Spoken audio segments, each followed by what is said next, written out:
I've come to grips with.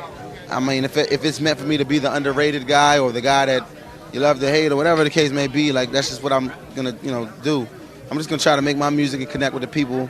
And November 3rd, when the album comes out, you can compare it to whatever you want to compare it to. But I know I put my foot in it and I put my work in. Talking in interviews that no one pays attention to music anymore, and you're hoping to change it with this album. How exactly are you going to do that? Because that's a big feat in itself. I can't say that I can single-handedly change music, but I can try to change the way people look at young black music, What happens when an artist delivers an album years ahead of his time, only for it to be largely ignored by the industry that demanded innovation? In 2009, Wale released Attention Deficit, a debut that dared to break conventions, blending go-go, early Afro beats, and sharp introspective lyricism in ways no one else had attempted. But in a pivotal era defined by blogs and an evolving fan base, the risk that Wale took would both set him apart and penalize him in equal measure. Called the best new rapper since Jay-Z by GQ magazine in 2009, Wale entered the rap scene with high expectations. Signed through a joint venture deal between Alito Records and Interscope, his debut debuted at number 28 on the charts, selling over 200,000 copies, a solid but unspectacular number. Yet, in hindsight, the album's ability to introduce various sounds and styles to hip-hop was nothing short of revolutionary. Attention Deficit remains the most unsung album of the blog era, an ambitious attempt to blend genres and lyrical complexity in a landscape focused on commercial appeal.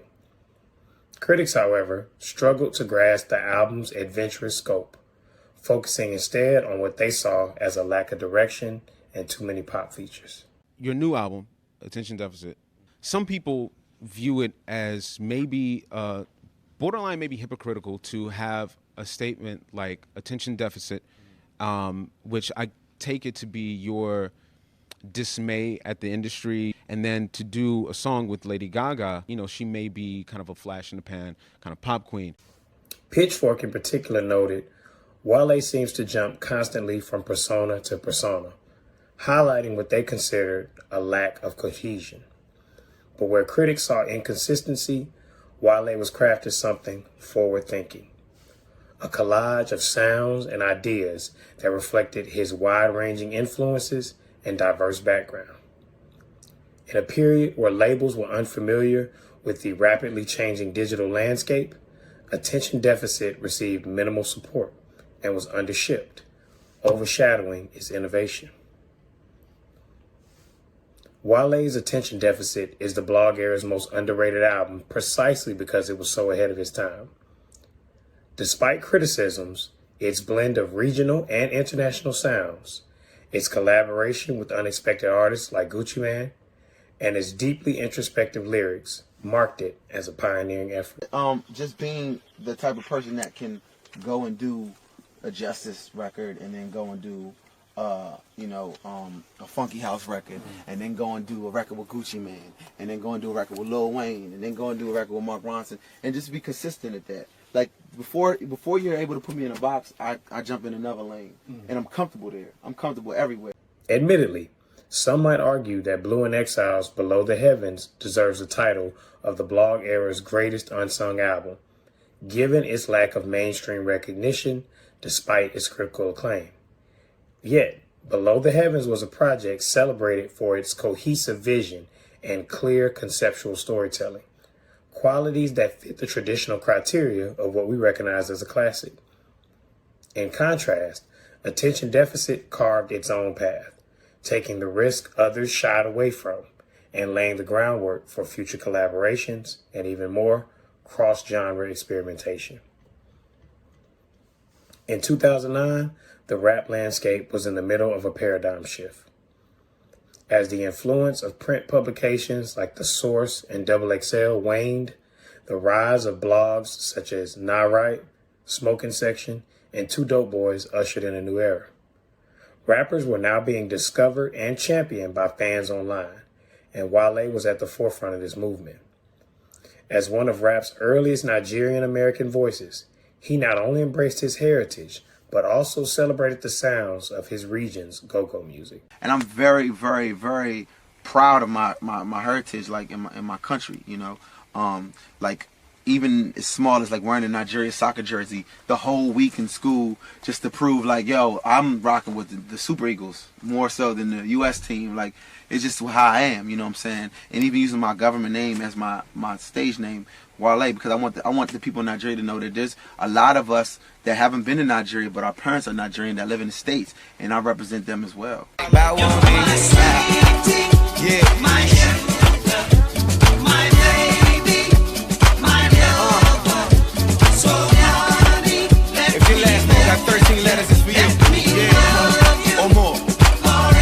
After gaining traction with a series of well-received mixtapes, 100 Miles and Running, The Mixtape About Nothing, and Back to the Future, Wale's growing influence led to his inclusion on XXL's iconic 2009 freshman cover, alongside some of rap's biggest future stars. Attention Deficit, released on November 10th, 2009, was lambasted for its experimentation and overlooked for its introspection. While albums like Cushion OJ, Below the Heavens, So Far Gone, and Friday Night Lights received cult followings or outright praise, Attention Deficit struggled to find the same recognition. Yet Wale's album stands apart precisely because of the risk he took, introducing a variety of sounds and styles while maintaining sharp, reflective lyricism.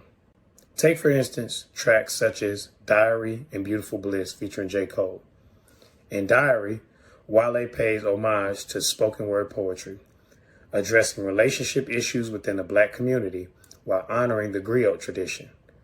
Lines like, started on thin ice, still here but I can't skate, and I channel my aggression with no antenna or cable, showcase his knack for complex wordplay, a style that rap aficionados appreciate, but mainstream listeners might miss.